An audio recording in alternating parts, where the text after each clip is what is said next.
Let's welcome in the great Scott Reynolds from the Pewter Report, who is standing by his computer and his phone at every moment trying to get the latest schedule leaks. Yep. No, Scott, I made the random prediction before we went to break just now that I predicted the Bucs will play the Saints twice.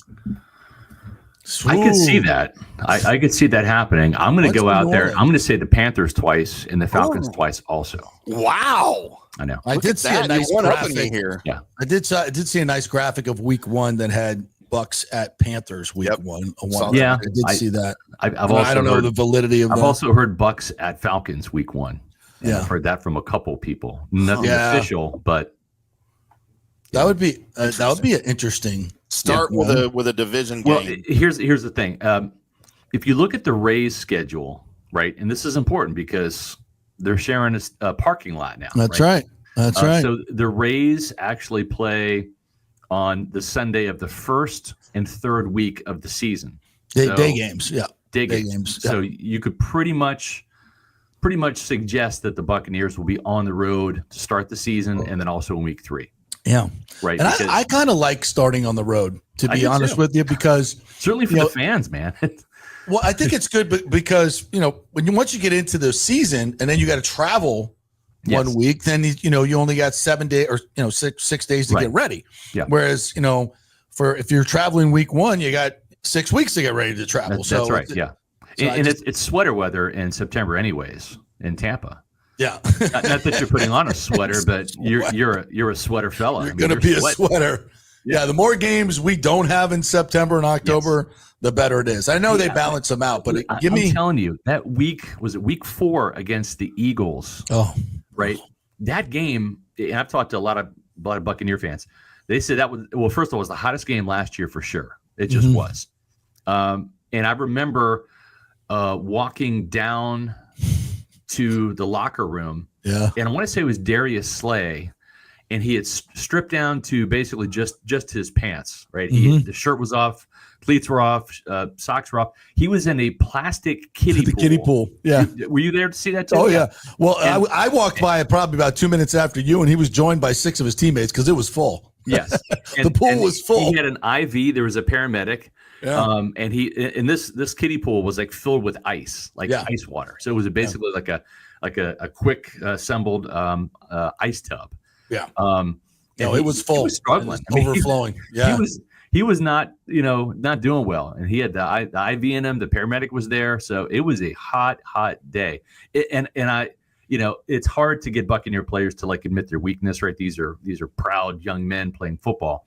But remember, they went to Atlanta 3 days later, right, and played the Falcons on Thursday Night Football. That's right. They traveled to Atlanta on Wednesday. They played the Falcons Thursday night. They lost that game. They kind of ran out of gas, right? They did. The Falcons came back, tied the game, went to overtime, and won it. And I believe that was a contributing factor. I remember saying that week because a factor. I remember saying that week on the Monday, Tuesday, Wednesday, leading up to it, and I said, "Listen, guys, the Bucs are not going to win this week just because of what they just went through." Yeah, and I think, if I'm not mistaken, I think the defense played 85 plays or something. I said they just can't. Your body cannot recover. Yeah. I said if they were to go up there and make a game of it and win this is going to be a Herculean effort by the Buccaneers. And I thought they did. They played their asses off for about 3.5 quarters. But they ran out. Absolutely, they ran out of gas. So the less games in September, and they should not. The NFL should not schedule any September or October games in Tampa at 1 o'clock. I mean, 4:15 ain't much better. Yeah, but I think last year we had a night game. One of our night games was second with the Eagles game. Night games, 4 o'clock games, please, because it's not good for the fans. It's not good for the players. Yeah, exactly. I mean, at least listen, you're starting the game in an inferno at 4:25, right? But at least you have a reprieve. Each hour is going to get cooler. Yeah, the stadium's going to go away. The sun's going to go away. The stadium's going to get shadier. So we'll see what the future holds. One of the schedule leaks, and these are all unconfirmed. This was from Maria Martin. She says the Falcons have 5 primetime games, including a Thursday night football game at Tampa. And so that's interesting because the Buccaneers rarely play at home on Thursday night. Matter of fact, I think they have played once out of the last Thursday night football game that they played at home was against the Ravens in 2022. That was where Shaq Barrett tore his Achilles, and they've lost all of their Thursday night football games under Todd Bowles since he's been the head coach. That's right. I want to say they're 2-4 in their last 6 Thursday night football games, if my memory serves me correctly. So they've not played well on Thursday night. That would certainly be a big game. My whole thing is I just wonder, the creamsicle game, like when is that going to be? And maybe that should be against the Saints. Like find the weakest opponent and just get a win, right? Like please. Just, like do that. But the interesting thing is, what if the Buccaneers broke out the creamsicles on a Thursday night game against the Falcons? Like, and put the creamsicles. Do we have to play in the creamsicles? Yes. Some fans like them. I love them. I love them to wear, but we can't win in them. Well, I know, and for that reason, I tolerate them once a year. I'm not one of these people that calls for they should make them the jerseys every game. No, it's not. We lost to the Broncos. Yeah. Bo Nix's third start. They got our ass kicked.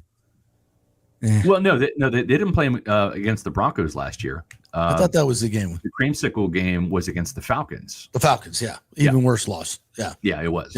Yeah, even worse. It was a division loss, yeah. Yeah, to a team that Kirk Cousins, the only team he could beat. Yeah, exactly. All right, so enough of the schedule leak stuff. It'll come out tonight, 8 o'clock, folks, and then we'll have it and we'll do it. I'm more interested in what you've learned. I think this is going to be one of the big storylines of the season, and that's the change of the Buccaneers defense schematically and maybe even spiritually. It's the new coaching staff, which you talked to yesterday, because they scheduled it during my damn show. And I saw a lot of things, heard a lot. You were on this last week when you interviewed Zion McCullum. Great podcast, by the way. Go listen to that if you've missed it, folks. Zion breaks news, man. I'm telling you. He does. I don't think the team likes it very much. Yeah. But there's a reason why he got the good guy award from the media last year, because he's very outspoken, and he broke a lot of news. So talk a little bit about that, because I'm excited about it. Let's let the players play and stop trying to trick everybody. Let's go. Yeah. So Todd Bowles wants the secondary to be more aggressive. He knows that you can't play off coverage as much and get those interceptions, right? So you will see more press man, or what looks more like press man. Right. It might be a situation where the corners are up close to the line of scrimmage, and they might do a bail technique. Right. They might drop into quarters. They might drop into that. But what you're not going to be seeing at the snap is this cushion that just invites the quick pass outside. And so this is going to be part of their disguise, where they're going to be up in the face of these corners a lot more. And you can do a lot with that, right? Right. Go back to the Monty Kiffin days, Tampa 2. We had Rondé and BK on the outside, and they rerouted everything inside towards John Lynch and towards Derek Brooks, right? And that was just how they played cover 2. Well, Todd Bowles is not really a cover 2 guy, plays it very sparingly, but you can still do that from a press man standpoint. You can bail, as I said, and play cover 3, quarters, whatever. You can play press man, right? There's a lot of things that you can do by being closer to the line of scrimmage if you're a cornerback. But more importantly, you're not going to have that tell. You're not going to have that. Exactly. It's 3rd and 10, and I'm going to give up 7 yards, right, in terms of cushion. And then it's one-on-one on the outside. And how many times did we see last year, like Patrick Mahomes took advantage of Josh Hayes? Yeah.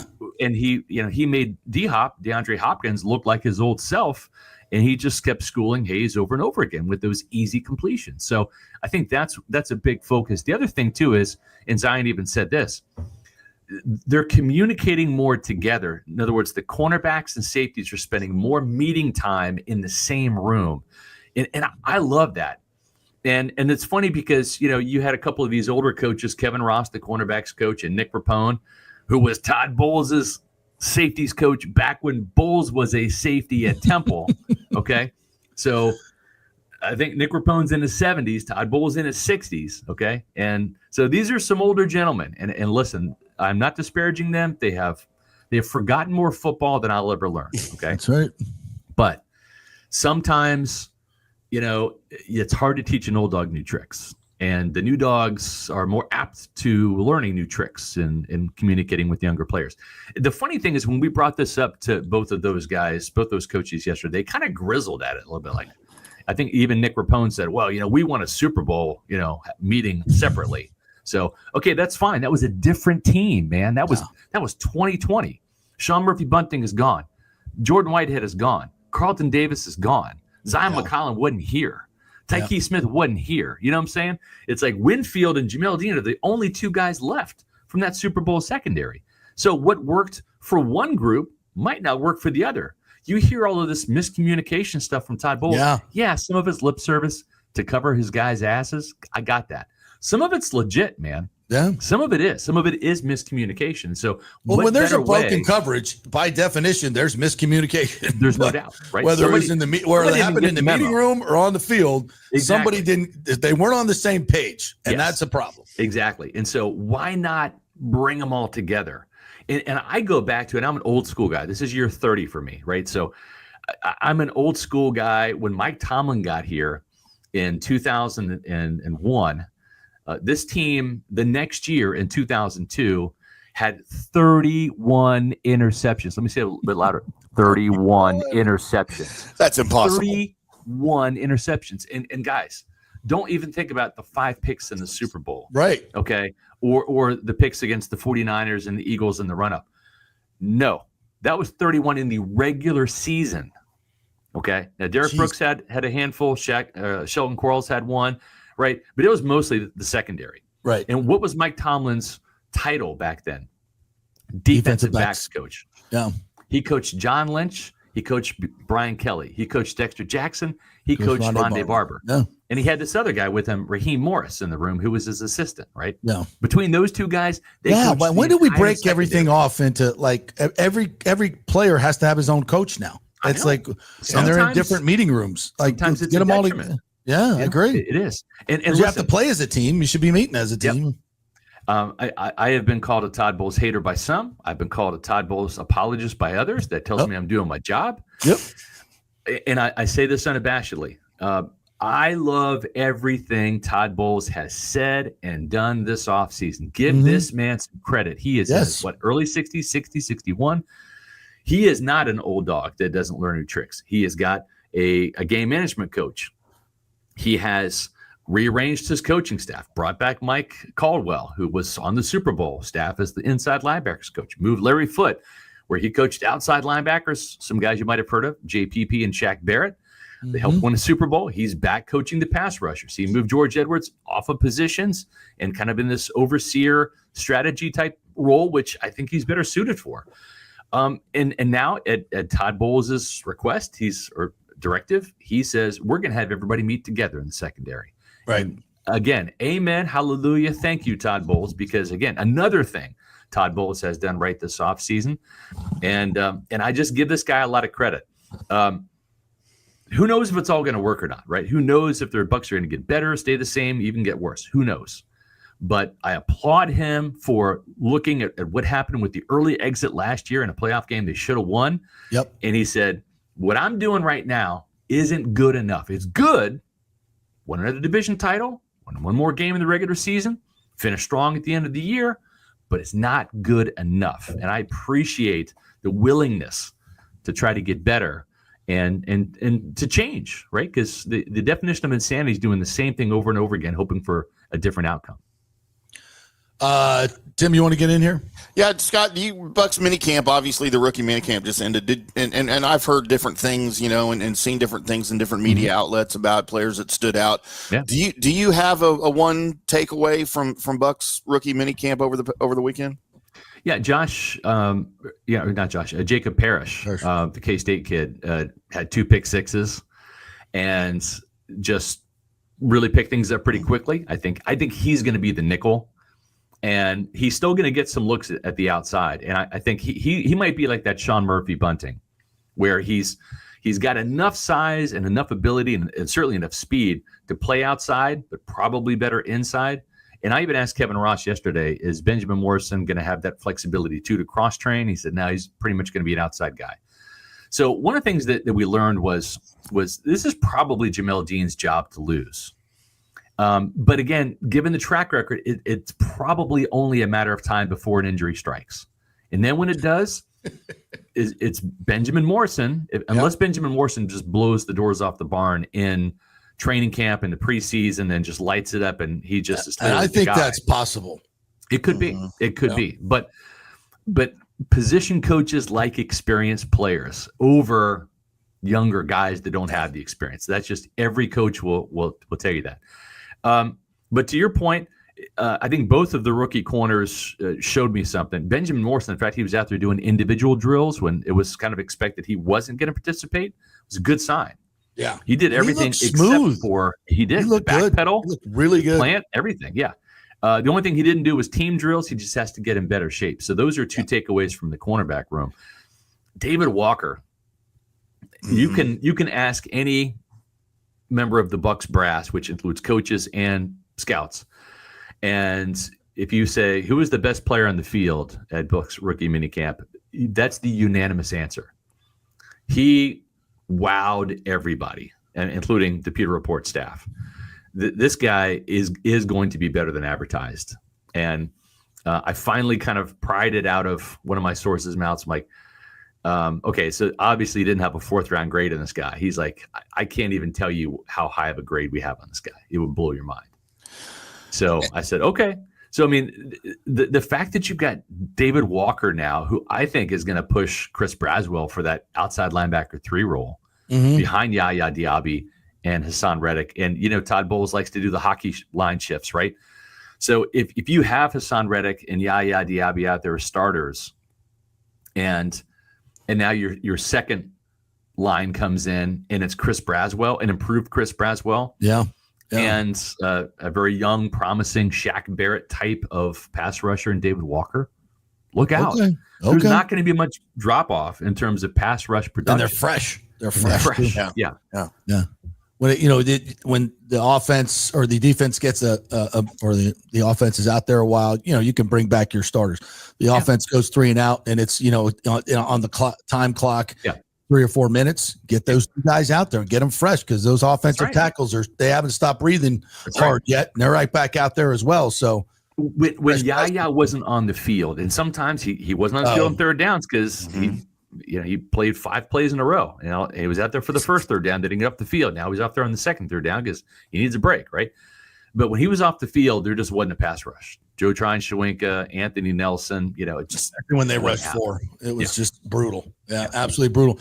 What else did you learn from rookie minicamp in terms of maybe the offensive guys? Ibuka and Tez. Tez made some eye-opening catches. Ibuka just looks. I always love to say this because when you're out there, tape is tape, but your eyes tell you something different. The great ones just move differently, and Ibuka's one of those guys. He's just smooth. He glides across the field. There's nothing splashy about him. He doesn't wow you at all. But I'm trying to remember, because this is back in 2017, and I'm 53 now. So with every day I wake up, there's just fewer brain cells. He looks just like Godwin. Yeah. I don't remember Chris Godwin ever standing out or looking remarkable. I remember Mike making some spectacular, like acrobatic catches behind his back, and stuff from rookie minicamp. But Chris Godwin didn't really dazzle me at any point in time. But that's not Chris's game. Chris is just the steady chain mover. He just glides does across the dirty work. Field, does the dirty work. And I will say this about Emeka Egbuka. He's bigger than he looks on film. Like, he's really well put together. He's every bit of 6'1", 205, might even be 210. Yeah. He's a solid dude. He looks 15 pounds heavier than Jalen McMillan, right? And so to me, I was impressed. The thing is the only time he dropped the pass was like on punts. He was out there fielding punts during the special teams part of it. Otherwise, he just catches everything, and he is where he's supposed to be. He's reliable. You want another Chris Godwin, you might have it in this guy. Yeah, and Tez, the other receiver that's interesting is Garrett Green. Remember this name? Yeah, quarterback, West Virginia quarterback. Yeah, and I remember this guy because he was giving K-State all sorts of fits last year. Basically, because we were blitzing him and rushing him, and we were missing him, and he would all of a sudden tuck the ball and run like 17 yards on 3rd and 7 and pick up, massive chunks of yards. Very good athlete, very slippery, elusive. And thankfully, we literally knocked him out of the game on the last play before halftime. And because we would have probably lost that game. He was giving us some fits. We came back to win. But yeah, he's a player that, I don't want to do the classic, Julian Edelman, type thing, but there's some Julian Edelman there, and he was returning punts as well. So he's one of those kind of sneaky players to kind of keep an eye on. And now the Bucs have a collection of those guys in Cam Johnson from last year and Garrett Green this year. You have to think probably guys that like the top 5 wide receivers are set. I mean, if we're expecting Tez Johnson to win the punt return job, he tells us it's already his. I believe him. Yeah. So if he's wide receiver 5, and we know Mike and Chris and Emeka and J-Mac, right? Those are the 4. Then you've got this battle royale for the last spot between a guy like Garrett Green and Cam Johnson and Sterling Shepard. Yeah. Probably not this year. Yeah. Trey Palmer, maybe not this year. So it's a great problem to have when all of a sudden you're so stacked at wide receiver that the depth chart might be filled out 1 through 5, and you're just have 8 guys battling for one spot. You're auditioning for another team at this point when you're down that far in the training camp depth chart. And I think the other thing too is that, like, for example, like let's say Trey Palmer doesn't make the cut, or Sterling Shepard, is just happy to be a Buccaneer again and play with Baker, and he wants to put like babysitting the kids off for one more year at age 32, and he's on the practice squad again. I mean, to have a player like Sterling Shepard in the practice squad again is invaluable because he's another vet who's been there and done that. He's kind of along for the ride. That if you need him, if disaster strikes again, he's an experienced guy that is on your practice squad that now knows the system, certainly knows Baker, can come up again. And you might see a guy like Trey Palmer on the practice squad, or Ryan Miller was serviceable last year, but Cam Johnson might be the practice squad receiver this year, or maybe it's a guy like Garrett Green. But the more talent you have on your 53-man roster could mean the more talent you have at that position on your practice squad. And, when you've got a guy like Garrett Green who's willing to undergo a position change, obviously playing quarterback before, that he's willing to make a position change. He knows he's a little undersized. Those guys are highly motivated to make an NFL roster. They'll do just about anything to do it. And guys like that, coaching staffs typically try really hard to find a spot for you. Yes. You can't always do it, but they try really, really hard. So look out for Garrett Green. I think you're right. And remember, when you're a quarterback, you're all about extra anyways. You had to put in extra time to learn the playbook, extra time to ingratiate yourself to your teammates, to be the leader, right? Extra time because you're an extension of the coaching staff when you're away from football, in the weight room, doing organizing the summer workouts, right? With the Mountaineers. Extra because you're an extension of the offensive coordinator on the field. You've got to know the playbook in and out and be able to communicate that with audibles and stuff. So when you're a college quarterback, you're already having to take on extra. So take on the extra challenge of learning a new position is kind of like already kind of in this kid's DNA. And I'm excited to see what he can do. Yeah, me too. All right, Scotty, thank you for your time. As always, appreciate you. We will we'll chat with you next week. What do you got going on this week at Pewter Report? Tonight at 8 p.m., you can log on to Pewter Report TV, our YouTube channel, and you can watch us live. We're doing the schedule release show tonight. And then tomorrow we've got a show on more about can the Bucs win in primetime. We're expecting some primetime games, of course, for the Buccaneers.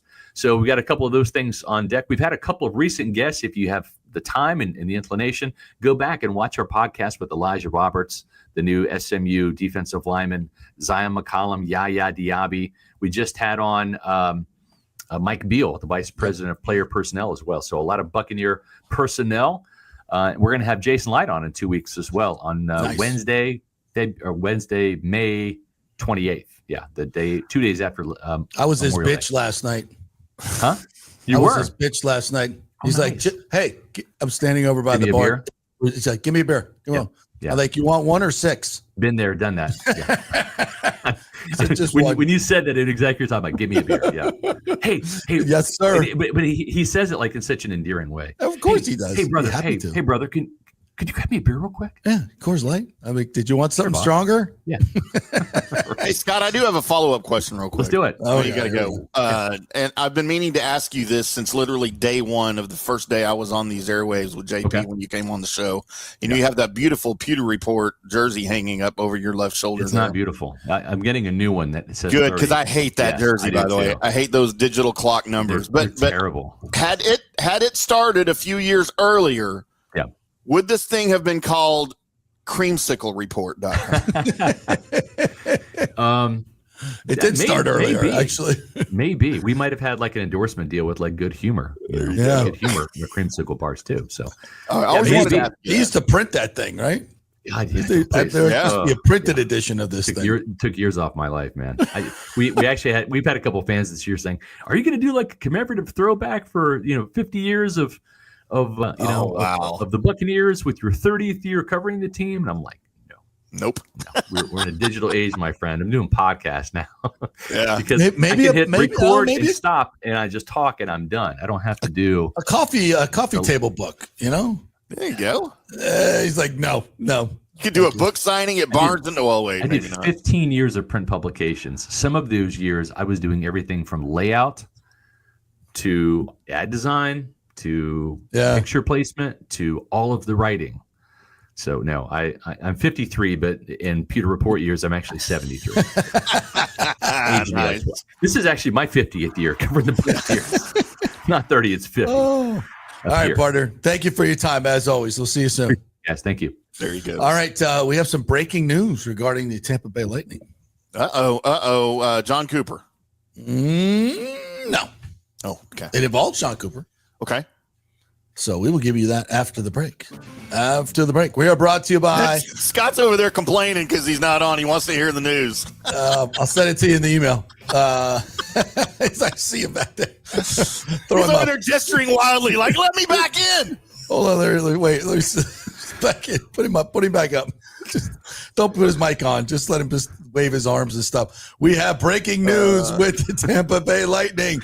You got to stay till after the break to get it. That's so sorry. Okay, fine. I'm in. All right. I want to hear it. It's really good. It's big news and it's good news. It's really good news. I'm all in. All right. We're brought to you by we're brought to you by the Golden and Diamond Source, the only place to go.